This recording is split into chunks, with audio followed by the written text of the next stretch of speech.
Varicose veins తో బాధపడుతున్నారా? మన ఏవిస్ హాస్పిటల్లో 4500 రూపాయల లేజర్ స్కానింగ్ ఉచితం. నమస్తే అమ్మా. నమస్తే అమ్మా. అమ్మా, ఈ రోజు యశ్వంత్ ప్రొద్దుటూరు కేసు మీద వచ్చే ఉంటుంది అమ్మా. విన్నామమ్మా. ఒక ఉపాధ్యాయురాలు తలుచుకుంటే కడుపులో తల్లి ఇలా గుబులు వచ్చేస్తోంది. మరి కడుపు చుమ్మలు చుట్టిందంటారా, అట్లా అయిపోయింది. కన్న తల్లి ఉపాధ్యాయురాలు. అందులో తను కొన్నిసార్లు ఫిజికలీ హ్యాండిక్యాప్డ్ పర్సన్ అని చెప్తున్నారు. అంటే not like well of body తనది. అందుకే వెనకాల నుంచి సడన్ గా వచ్చి తన కత్తితో దాడి చేస్తుంటే తనను తను ప్రొటెక్ట్ చేసుకోలేకపోయింది అని అంటున్నారు. చంపేసి మళ్ళా వీధిలోకి లైక్ బాల్కనీలోకి లాగేస్తే ఆ బ్లడ్ అంతా అసలు ఆ స్టెప్స్ మీద నుంచి పారుతుంది. ఎట్లా తట్టుకున్నాడమ్మా అసలు కన్న తల్లిని? అసలు వాడు ఏంటి మైండ్ సెట్? ఫిజికల్లీ వీక్ అని కాకపోయినా కొడుకు అట్లా చేస్తాడని ఎవరు అనుకోరు గనక, అన్ఎక్స్పెక్టెడ్ గనక అది హఠాత్తుగా జరిగినటువంటి సంఘటనే అనుకోవాలి. దాన్ని షాక్ లో ఉండుంటుంది. మరి ఇంకా దరిద్రుని తిట్టుకుంటా వచ్చావా నువ్వు ఇంకా హైదరాబాద్ నుంచి అని వాడి కోసమే వండి పెడుతుందంట ఇంకా కిచెన్ రూమ్ లో. నాన్నని అడ్డొస్తాడేమో నేను చంపబోతుంటే అని చెప్పి రూమ్ లోకి వేసి అప్పుడే స్నానం చేసి బెడ్రూమ్ లోకి వెళ్ళిన నాన్నని ఆ రూమ్ లో కాకుండా తల్లినే చంపాడంటే తల్లి మీద ఏమిటా కోపం? తల్లి ఉపాధ్యాయురాలు కదా, అందువల్ల బడిలో పిల్లలకి చెప్పినట్టు ఇతడికి కూడా సరిగ్గా ఉండు నాయన, బాగా ఉండు అని ఏదన్నా నీతులు చెప్పిందేమో. అది తట్టుకోలేకుండా ఉన్నారుగా ఈ రోజుల్లో ఎవరైనా.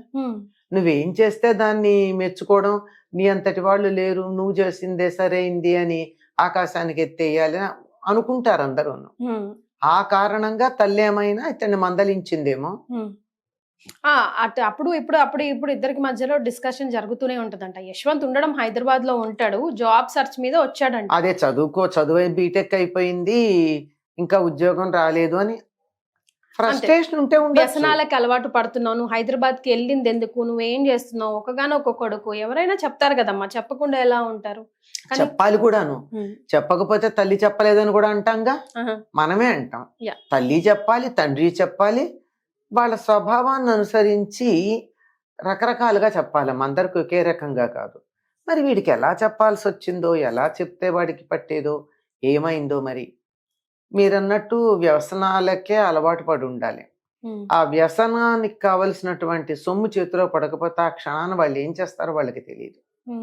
ఎవరిని ఎదురుగా ఎవరినుంటే వాళ్ళని చంపుతారు, లేకపోతే వాళ్ళే ఆత్మహత్యలు చేసుకుంటారు.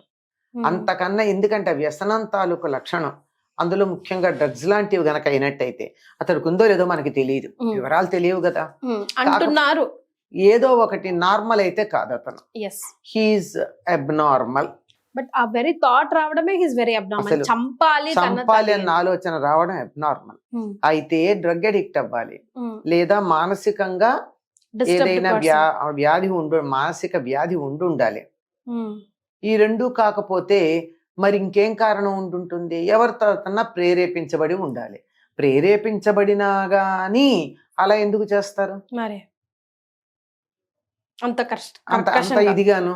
అందులో కన్న తల్లిని మరి ఎవరినో కాదు, అసలు ఎవరిని చీమనే చంపలేం మనం. కుక్కకి దెబ్బ తగిలి కుంటెడుతూ ఉంటే తట్టుకోలేక బాధపడతాం.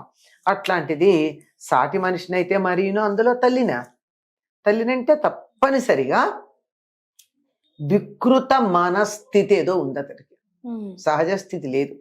దేనివల్ల అన్నది మనం చెప్పలేం. ఏ దురలవాటు వల్ల కావచ్చు, ఇంకేదన్నా కారణం కావచ్చు, మరేదన్నా కూడా కావచ్చు. ఇప్పుడు ఆ తండ్రి ఎటు మాట్లాడతాడమ్మా? భార్యని కోల్పోయి ఆ దుఃఖంలో ఒకవైపు, అది కూడా అసలు సడన్ షాక్ కదా. వీడేమో హంతకుడయ్యాడు, మళ్ళీ ఏమైనా కనీసం అయ్యో నేను ఇట్లా చేశానే క్షణికావేశంలో అన్న అది కూడా ఉందా? అది క్షణికావేశంలో చేసింది కాదు, అది ప్లాన్డును హ్యాపీ. తను చేసిన పనికి తను సంతోషంగా ఉన్నాడు, తీసుకెళ్ళాడు, బయట పడేశాడు, పాటలు పెట్టు కూర్చొని విన్నాడు. తండ్రిని అడ్డొస్తాడేమో అని చెప్పి గదిలో పెట్టి తలుపేశాడు, వేసి మళ్ళీ అయిపోయాక పని అయిపోయిందని చెప్పాడు. అంటే దాన్ని బట్టి అతడు ఎంత కోల్డ్ బ్లడెడ్ మర్డర్ చేశాడు. అలా చెయ్యాలంటే అది క్షణికావేశంలో చేసిందైతే కాదు. అసలు ఇప్పుడు ఆ తండ్రికి కూడా లోపల ఎంత గుబులు ఉంటది. ఈ రోజు ఆమెకైంది, రేపు ఆయన కూడా అవ్వచ్చు, వాడుకొచ్చి చేసుకోవచ్చేమో. అదే ఇప్పుడు వీళ్ళు ఒకవేళ గాని అది డ్రగ్స్ తాలూకుది గనక అయినట్టయితే, మనకి తెలియదు అవునో కాదు, అది గనక అయినట్టయితే సమయానికి దొరక్కపోతే ఎదురుగా ఉన్న వాళ్ళనన్నా చంపేస్తారు, లేకపోతే వాళ్ళన్నా చచ్చిపోతారు. కానీ వాళ్ళు చావరు, చచ్చే ప్రయత్నాలు చేస్తారు. వాళ్ళకి ఆ స్థితిలో లేకుండా పోవాలని ఉండదు, బతికుండి డ్రగ్స్ తీసుకోవాలని ఉంటుంది. అందువల్ల దానికి ఇతరులని భయపెట్టడానికి, ఏదో రకంగా ఆ డబ్బు సంపాదించటానికి కావలసిన పనులు ఏవైనా చేస్తారు, చచ్చినంత పని చేస్తారు.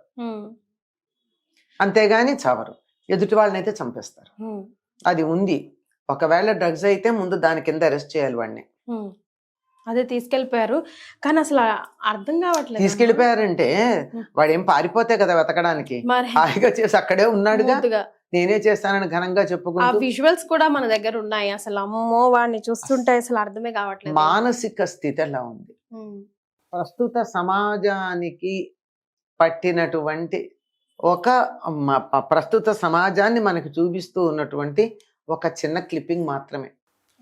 ఇలాగే ఉంది తల్లిదండ్రుల పెంపకం కానీ, పిల్లల పెరుగుదల కానీ, వాళ్ళ మానసిక స్థితి కానీ ఇలాగే ఉంది. ఒకటి, వాళ్ళు ఎలా తయారయ్యారంటే పిల్లలు అంటే తట్టుకోలేరు, దేన్ని కూడా లెట్ ఇట్ బి ఎనీథింగ్. ఆఖరికి ఇంట్లో వంట కూడా తను అడిగిన కూర లేదని అమ్మ మీద ప్లేట్లు గిరాటేసేటటువంటి పిల్లలు కనపడుతున్నారు. తల్లి మీద వెయ్యొచ్చా అట్లా? తల్లి మీద హోటల్లో వేయి చూద్దాం. తల్లి గనక చులకనా, బయట వేయి. డబ్బులు ఇచ్చి తీసుకునే చోటే దాన్ని నువ్వు బాగాలేదంటే వాళ్ళు ఊరుకోరే.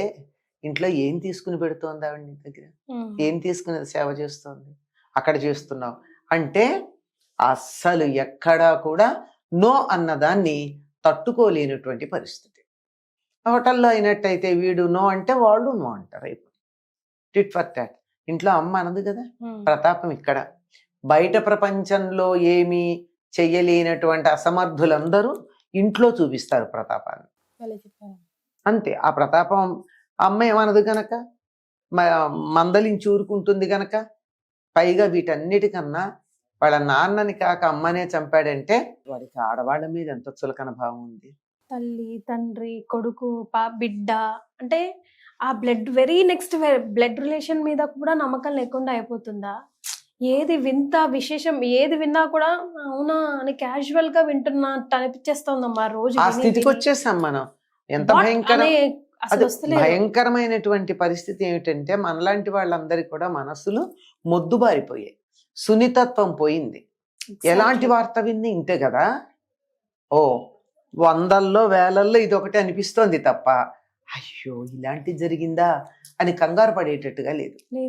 అసలు అది మానసిక స్థితి ఎట్లా ఉంది. ముందర దీనికి అంతా కూడా మనం తినే ఆహారం కానీ, వాతావరణం కానీ, మనం చూసేటటువంటి దృశ్యాలు కానీ, మనం వినేటటువంటి మాటలు కానీ, అరచేతిలో పెట్టుకుని చూస్తూ ఉన్నటువంటి సెల్ ఫోన్లో వచ్చే రకరకాలైన షార్ట్స్, రీల్స్, ఇంకేవేవో ఉంటాయి బట్టి చిన్న చిన్నవి నిమిషం 2 నిమిషాలు వచ్చేవి, అవన్నీ కానీ ఇవన్నీ ఏది కూడా మనలో ఉన్న సెన్సిటివిటీని, ఆ నాజుకతనాన్ని, సున్నితత్వాన్ని, ప్రతిస్పందించే లక్షణాన్ని, మెత్తదనాన్ని అలా అలా అలా అలా తుడిచిపారేసే మొద్దుల్లాగా, రాళ్లల్లాగా.